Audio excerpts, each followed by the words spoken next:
Sa loob ng auction house, napaisip si Swallow. Nakakairita, dapat ko bang pabayaan na lang ang mga nakatakas at pumunta na sa Harston? O sundan ko sila para tanggalin ang mga posibleng banta? Huminga siya ng malalim. Dahil nakuha ko na ng maayos ang Bahedeng Fong, sapat na siguro yon. Ngunit hindi niya nakalimutan ang tunay niyang layunin. Kailangan ko pa ring hanapin ang katawan ni Renee. Lumingon siya kay Mels. Maghanda na tayo. Mukhang matamlay ito habang sumagot. Oh okay. Tiningnan siya ni Swallow ng mabuti.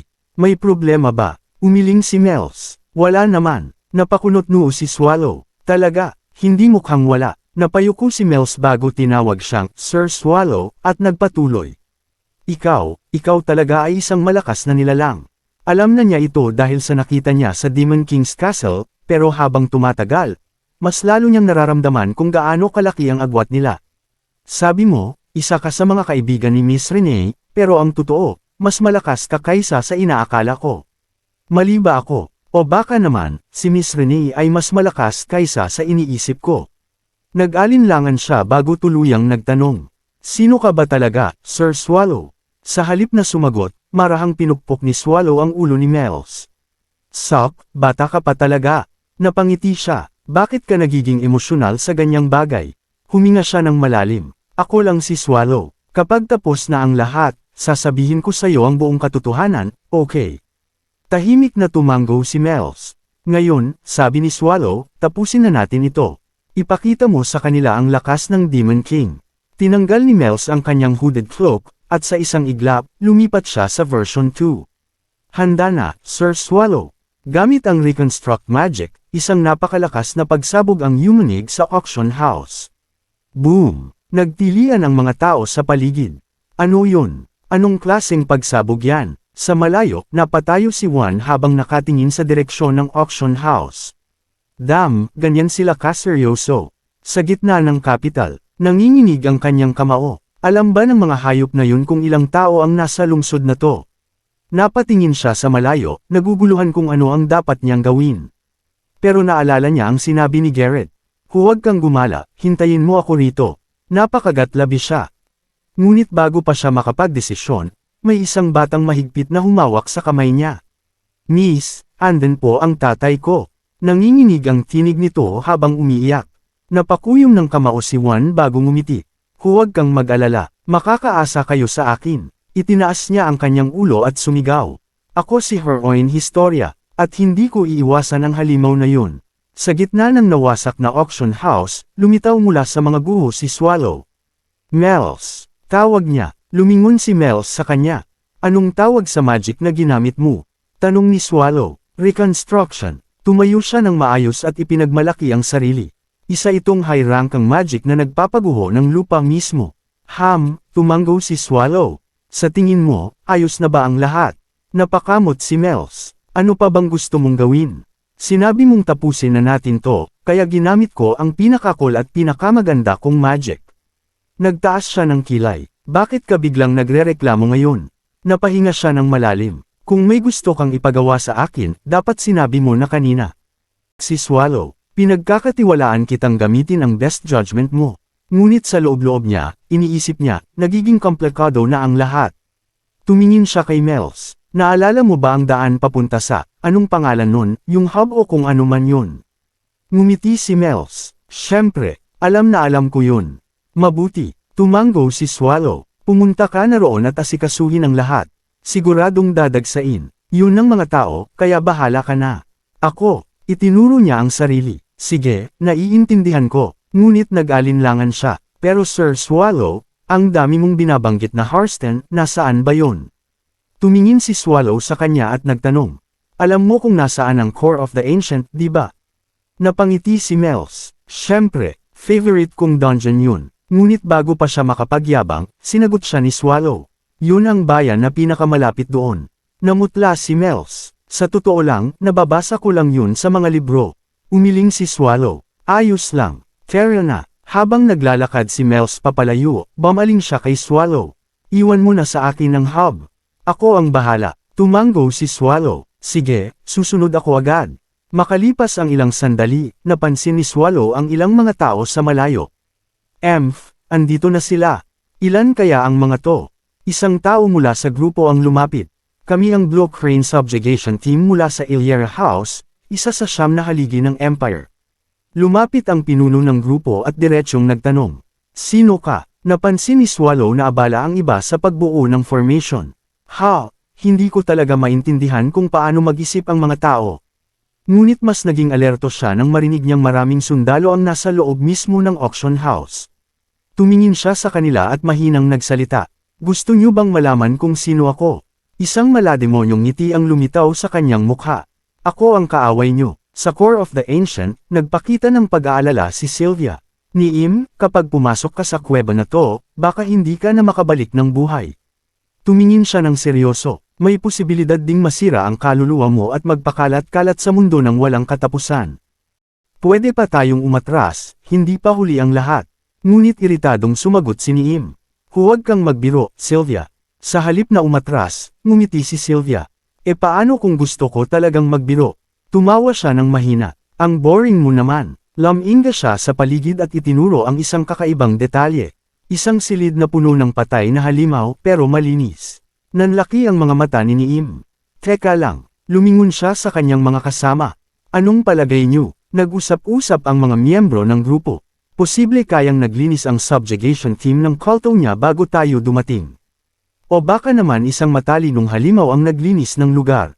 May isang miyembro na hindi kumbinsido. Sandali lang, inatake na ba ang dungeon na to hanggang room 5, maliban sa boss room? Umiling siya. Kung halimaw nga ang naglinis, anong dahilan niya para linisin ang katawan ng kapwa niya halimaw? Habang patuloy ang diskusyon, sinuri ni Niim ang silid. Maya-maya, sumigaw siya. Hoy, kung sino man ang nagbibiro rito, tama na yan. Tumayo siya at tumingin sa paligid.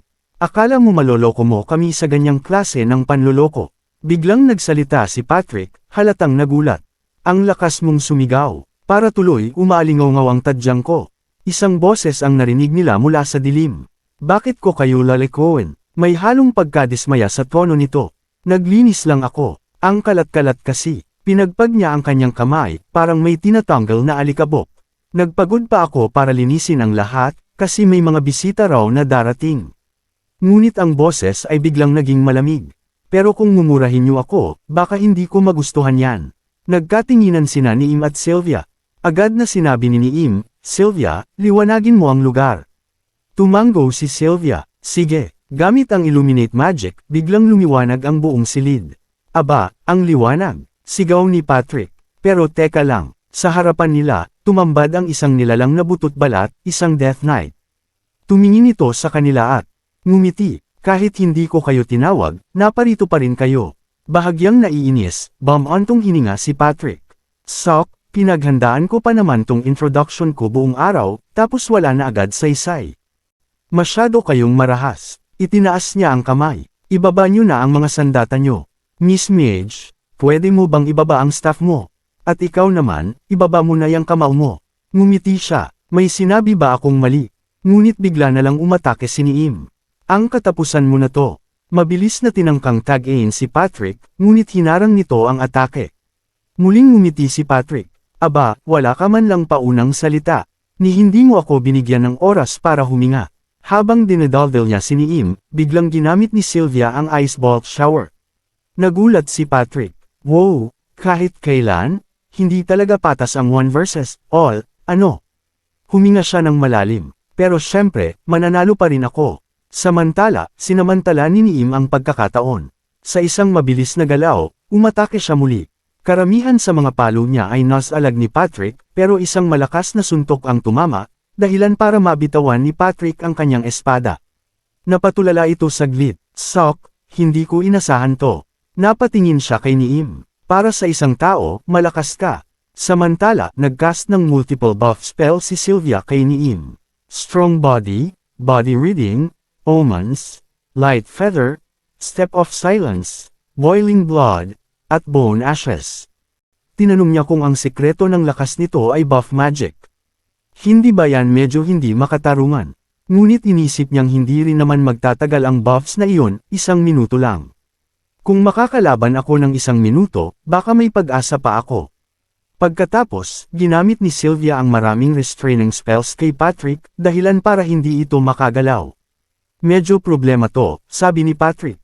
Sa sandaling iyon, pinalipad siya ni Niim at pinatumba sa lupa. Pagkatapos, tinapakan niya ito sa likod. Ano ulit ang sinabi mo? Sino ang tinalo ng sino? Sa halip na magalit, natawa lang si Patrick. Impresibo, napailing siya. Hindi ko inakala na gagamit kayo ng magic para i-corner ako. Nagbulungan ng ibang miyembro ng grupo. Tapos na agad. Akala ko pa naman matindi ang guardian ng Core of the Ancient. Napabuntong hininga si Patrick. Sok, gaya ng inaasahan, dapat pala nauna kong inalis ang berdeng buhok na mage. Mas diniinan ni Niim ang pagtapak sa kanya, dahilan para mag-crack ang lupa. Tumahimik ka. Sinubukan niyang tapusin ito ng isang malakas na atake pero, naharang ni Patrick gamit lang ang dalawang daliri. Bigla siyang tumawa. Haha, ang saya nun. Huminga siya ng malalim, tila nagugustuhan ng laban. Sa pagkakataong to, talagang nadala ako sa pag-arte ko. Biglang pinagpawisan si Niim. Ano to? Patuloy lang si Patrick. Pasensya na, ha? Tumangala siya. Sa totoo lang, hindi ko naman balak makipaglokohan sa inyo. Kaso, ilang taon na rin akong nababato. Umiling siya, kaya kahit konting thrill lang, gusto ko sanang maramdaman. Ngumiti siya, salamat sa pagsakay sa trip ko. Ilang saglit lang. Ha, biglang napadilat si Niim. Anong nangyari? Nakita siyang nakatingin ni Patrick. Oh, gising ka na pala. Umupo ito at ngumiti. Matapos kang bumagsak, inabot lang ako ng ilang segundo para tapusin ang lahat. Mas mabuti pang makita mo na lang ng sarili mo, sabi ni Patrick. Alam mo ba? Sa lahat ng tao na nakaharap ko, wala pang ni isa ang nabuhay. Napangiti siya ng bahagya, wala ni isa, tumingin siya kay Niim. Mukhang kilala mo lang ang pangalan ko, pero wala ka nang ibang alam. Pagkatapos, hinagis niya ang berdeng buhok na babae kay Niim. Pero, aaminin ko, medyo mahirap kalabanin ang magician na yon. Napaisip siya, lalo na kapag gumagamit siya ng wide-range divine magic. Hinawakan niya ang kanyang leeg. Nakakapagod isipin pa lang. Anyway, tama ba ako? Niim, di ba? Tumingin siya ng diretso kay Niim. Alam mo ba, hanggang sa huli, paulit-ulit niyang tinatawag ang pangalan mo. Napaka-desperado niya, huminga siya ng malalim. Sana man lang medyo mas emotional ang reaksyon mo. Napangiti siya, ang lamig mo naman, grabe. Maya-maya, bumaling siya kay Niim. Okay, oras na para sa Survivor Q&A session. Lumapit siya, alam mo, kahit sino pa si For, hindi siya magpapadala ng 30 katao lang. Pasensya na, pero, itong subjugation party nyo, medyo sablay. Lumapit pa siya, kaya, sabihin mo sa kin, ano ang tinatago niya. Ngumiti si Patrick. Pero, dahil mabait akong skeleton, bibigyan kita ng pagpipilian. Kung gusto mong sumagot, itaas mo ang kanan mong kamay. Kung ayaw mo, kaliwa. Napangiti siya, wise choice. Dumukwang siya kay Niim. Kapag sinabi mo ang lahat, bibigyan kita ng mabilis at walang sakit na kamatayan. Pasensya na. Mamamatay ka ng dahan-dahan. Itinarak niya ang kanyang espada sa likod ni Niim. Habang lumalayo, napatingin siya sa paligid. Kailan ko palilinisin lahat ng to? Napabuntong hininga siya, pero sige, mas madali na to kaysa dati. Lumapit siya sa bangkay ni Sylvia. Nawala na ba siya? Matagal siyang nakatingin rito. Patawad. Pumikit siya sandali. Pero, kailangan kong mabuhay. Pagkatapos, sinimulan niyang kainin ang bangkay nito. Nagpuno ng nakakakilabot na langit-ngit at tunog ng buto ang buong paligid. Sa di kalayuan, narinig ito ni Patrick. Sok, nakakairita tong tunog na to. Napaisip siya, pinaghihinalaan ko na may kakaiba rito. Tumingin siya mula sa kanyang pinagtatagwan.